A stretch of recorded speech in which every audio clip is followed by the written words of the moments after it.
Hello students, welcome to class 10th and today's topic is Industrial Revolution. So before the Industrial Revolution we are reading.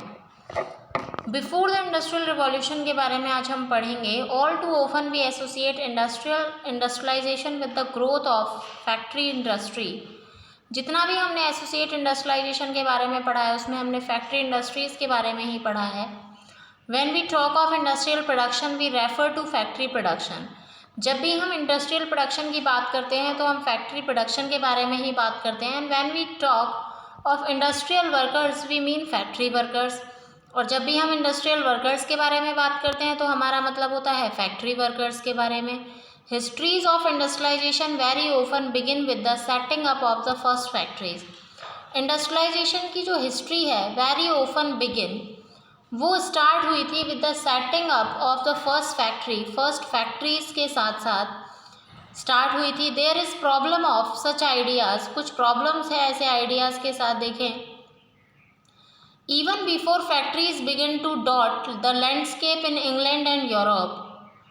यहाँ तक कि जब पहले इससे पहले जब लैंडस्केप में इंग्लैंड में जब जो फैक्ट्रीज़ हैं वो स्टार्ट हुई थी, there was large scale industrial production for an international market. तो इंटरनेशनल मार्केट के लिए वो एक बहुत ही लार्ज स्केल प्रोडक्शन था. This was not based on factories, और वो फैक्ट्रीज पर बेस्ड नहीं था. Many historians now refer to this phase of industrialisation as proto industrialisation. तो फैक्ट्रीज पर बेस्ड नहीं था और इस फेज को हमने क्या नाम दिया है, प्रोटो इंडस्ट्रियलाइजेशन. एंड इंडस्ट्रियलाइजेशन से पहले की सिचुएशंस क्या थी. In the 17th and 18th century, merchants from the towns in Europe begin. Merchants जो थे टाउन्स के यूरोप में, उन्होंने स्टार्ट किया कंट्री साइड मूव करना. Supplying money to peasants and artisans, persuading them to produce for an international market, expansion of world trade. ये सारी चीज़ें हम पढ़ चुके थे. अब हम बात करते हैं, देखिए, industrial with in this system. Labour जो था उसके बारे में हम स्टडी कर चुके थे. अब यहाँ से पढ़ते हैं हम. फिनिशिंग सेंटर लंदन बन गया था. The coming up of the factory. Factory का जो कमिंग अप है वो कैसे हुआ उसके बारे में थोड़ा सा देखते हैं. The earliest factories in England came up by the 1730s. Earliest factories जो है इंग्लैंड में वो 1730s में आई. But it was only in the late 18th century that the number of factories multiplied. लेकिन अर्लीस्ट जो was only in the late 18th century, earliest जो थी वो लेट 18th सेंचुरी में आई. नंबर ऑफ फैक्ट्रीज जो है वो धीरे धीरे क्या होने लगी, मल्टीप्लाइड होने लगी. The first symbol of new era was cotton. सबसे पहला सिंबल जो था नए एरा का उसका नाम था cotton. Its production boomed in the late 19th century.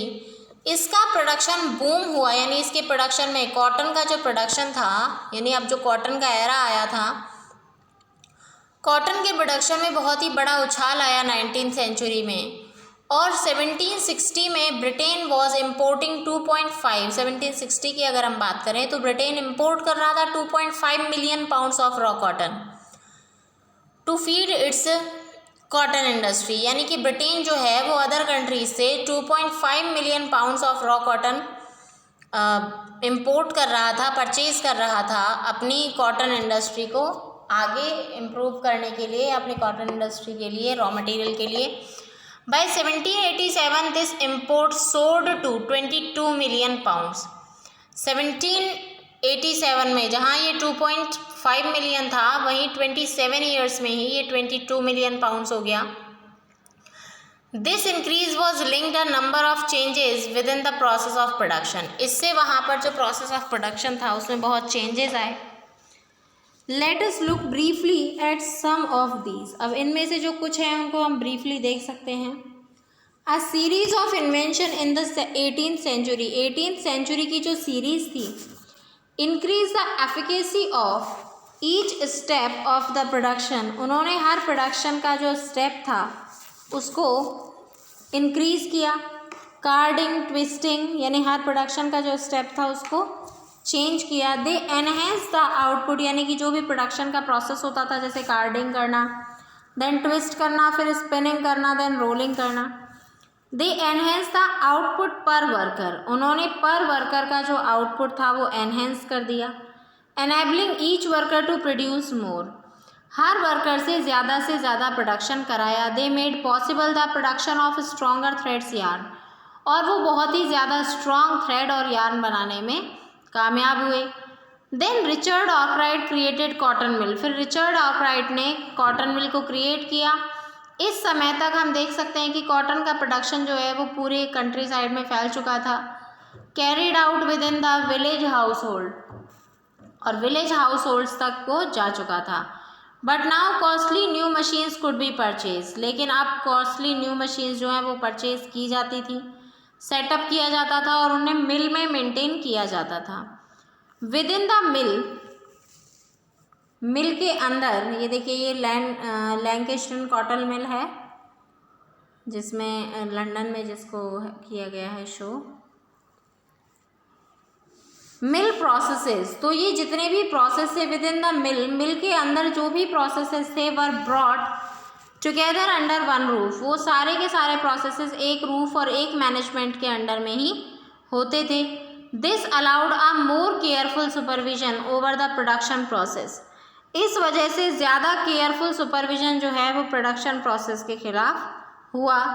A watch over quality and the regulation of labour, regulation जो था लेबर का उसको हम अगर देखें, all of which had been difficult to do, जो भी चीज़ें थीं, all of which had been difficult to do when production was in the countryside, जितने भी प्रॉब्लम्स थी वो सभी प्रॉब्लम्स बहुत ज़्यादा थी जब प्रोडक्शन कंट्री साइड में हो रहा था, तो उन्हें बहुत ज़्यादा प्रॉब्लम्स आ रही थी। अर्ली 19th सेंचुरी में फैक्ट्रीज जो हैं वो धीरे धीरे इंक्रीज़ हो रही थी। Become an intimate part of the English landscape, factories जो है वो एक काफ़ी अंदरूनी जो पार्ट है, एक बहुत ही इंपॉर्टेंट पार्ट बन चुका था इंग्लिश लैंडस्केप का। सो विजिबल वर इम्पोजिंग न्यू मिल्स, तो विजिबल जो थी चीज़ें वो नई नई मिल्स ओपन कर रहे थे। So magical seemed to be the power of new technology, तो मैजिकल जो है ये पावर, नई टेक्नोलॉजी की पावर प्रतीत हो रही थी। दैट कंटेम्पररीज वर डेजल, जिसे कंटेम्प्रेरी क्या किया जा रहा था, डेजल यानी कमज़ोर बनाया जा रहा था। They concentrate their addition on the mills, उन्होंने अपना जो कंसंट्रेशन था वो मिल पर बनाए रखा। Almost forgetting the bylanes and the workshop where production still continues, almost पूरे तरीके से भूलते हुए बायलेंस को और वर्कशॉप को, where production is still continued, जहाँ पर प्रोडक्शन अभी भी कंटिन्यू हो रहा था। The pace of industrial change, अब इंडस्ट्रियल चेंज का कदम कैसे उठाया वो उस कदम को हम देखते हैं। किस तरीके से जो इंडस्ट्रियलाइजेशन है वो इतनी रैपिडली प्रोग्रेस कर गया, इसके बारे में भी हमें देखना है। Does industrialisation mean only the growth of factory industries, क्या इंडस्ट्रियलाइजेशन का मतलब सिर्फ यही था कि सिर्फ फैक्ट्री के प्रोडक्शंस में क्या कर देना, सिर्फ फैक्ट्री के प्रोडक्शन में इंक्रीमेंट कर देना, क्या सिर्फ इंडस्ट्रियलाइजेशन का प्रोसेस या इंडस्ट्रियलाइजेशन का जो मोटिव था वो इतना सा था? अगर हम फर्स्ट इसके टॉपिक्स देखें तो अब फर्स्टली जो टॉपिक है वो देखिए, मोस्ट डायनेमिक इंडस्ट्रीज जो थी ब्रिटेन में वो क्या थी, कॉटन, जिसके बारे में हम अभी भी देख चुके हैं कि कॉटन ही मोस्ट डायनेमिक इंडस्ट्री थी। और अब तो क्योंकि उस इंडस्ट्रीज़ में जहाँ पे पहले 2.5 मिलियन का ही रॉ मटेरियल जा रहा था, वहाँ पर जो प्रोडक्शन है वो 22 मिलियन का होने लगा था, तो ऑब्वियसली कॉटन पर वहाँ पर बहुत ज़्यादा ध्यान दिया जा रहा था। Growing at a rapid race, cotton was leading sector in the first phase of industrialization. Growing at a rapid pace, एक रैपिड कदम, बहुत तेज़ी से कदम बढ़ाते हुए कॉटन जो था वो एक बहुत ही लीडिंग सेक्टर बन गया फर्स्ट फेज ऑफ इंडस्ट्रियलाइजेशन में 1840s में। आफ्टर दैट द आयरन, और उसके बाद आयरन और स्टील ने कमाल संभाली, यानी कि सबसे पहले कॉटन इंडस्ट्री डेवलप हुई, उसके बाद iron and steel industry with the expansion of railways. 1840s तक तो यही था, लेकिन जैसे जैसे रेलवेज का एक्सपेंशन हुआ in England from 1840s, England में 1840s तक, in the colonies from the 1860s, colonies में 1860s से the demand for iron and steel iron and steel की जो डिमांड थी वो रैपिडली इंक्रीज होने लगी। जब आयरन और स्टील की डिमांड तेज़ी से इंक्रीज होने लगी, by 1873 Britain was exporting iron and steel worth about 77 million, double the values of its cotton export. तो जब 1873 में ब्रिटेन जो है वो एक्सपोर्ट कर रहा था 77 मिलियन का कम से कम इंडिया में आयरन एंड स्टील जब ब्रिटेन एक्सपोर्ट कर रहा था, double the value of its cotton export, उसके कॉटन की जो वैल्यू थी, कॉटन एक्सपोर्ट्स की जो वैल्यू थी वो इससे जस्ट डबल थी। तो यानी कि इंग्लैंड में जो आयरन और स्टील है वो काफ़ी अच्छे से ग्रो अप कर रहा था। कॉटन के बाद आयरन और स्टील ही था जो इतने अच्छे से और इतनी तेज़ी से मूव कर रहा था। तो ये था इसका फर्स्ट रीज़न को। तो देखिए इंडस्ट्रियलाइजेशन जो है वो काफ़ी अच्छे से कवर कर रहा था हमारा। नेक्स्ट हम देखते हैं second, the new industry could not easily displace the traditional industries. नई इंडस्ट्रीज़ जो हैं वो ट्रेडिशनल इंडस्ट्रीज़ को इतनी आसानी से डिप्लेस नहीं कर सकती थी। Even at the 19th century, यहाँ तक कि 19th सेंचुरी के एंड तक भी less than 20% of the total workforce का less than 20% was employed in technologically advanced industrial sectors. End of the 18th century में 20% से कम जो था टोटल वर्कफोर्स का वो एम्प्लॉयड कर दिया गया टेक्नोलॉजिकली एडवांस और इंडस्ट्रियल सेक्टर्स में। Textile was a dynamic sector, textiles जो था वो एक डायनेमिक सेक्टर था। But a large portion of the output was produced not with in the factories, लेकिन एक लार्ज पोर्शन जो था आउटपुट का वो फैक्ट्रीज में प्रोड्यूस अभी भी नहीं हो रहा था। देखिए जो टेक्सटाइल था वो हमारा एक काफ़ी डायनेमिक सेक्टर था, ब्रिटेन का, कहने का मतलब ब्रिटेन का काफ़ी अच्छा सेक्टर था। तो ब्रिटेन जो है वहाँ पर टेक्सटाइल्स अभी भी डायनेमिक सेक्टर थे और टेक्सटाइल्स जो है यानी कॉटन इंडस्ट्री जो है वो बहुत ज़्यादा तेज़ी से मूव कर रही थी, लेकिन उसका जो प्रोडक्शन है वो फैक्ट्रीज़ में नहीं हो रहा था, लेकिन बाहर हो रहा था within the domestic units. Third phase of the when the third point is the pace of change in traditional industries was not set up by steam powered cotton और metal industries. The third topic is pace of industrial change. जो traditional industries हैं हमारी, उनके अंदर जो pace of change है वो कैसे आया, स्टीम पावर्ड कॉटन और मेटल इंडस्ट्रीज़ के through. But they did not remain entirely stagnant either, लेकिन आगे वो इस तरीके से जो स्टेबल है वो नहीं रह सकी। Ordinary and small innovations were the basis of the growth in many non mechanised sectors. जितने भी नॉन मैकेनाइज्ड सेक्टर्स हैं उसमें थोड़ा बहुत जो ग्रोथ करना, जिस भी जो सेक्टर है उसके अंदर थोड़ा मैकेनाइजेशन हुआ और इंडस्ट्रियलाइजेशन आया, उसी इंडस्ट्री ने उतनी ही ज़्यादा ग्रोथ गेन की। Non mechanised sectors such as food processing, building, pottery, glass work, tanning, furniture making and production of implements. जितने भी इम्प्लीमेंट्स हैं उनका प्रोडक्शन।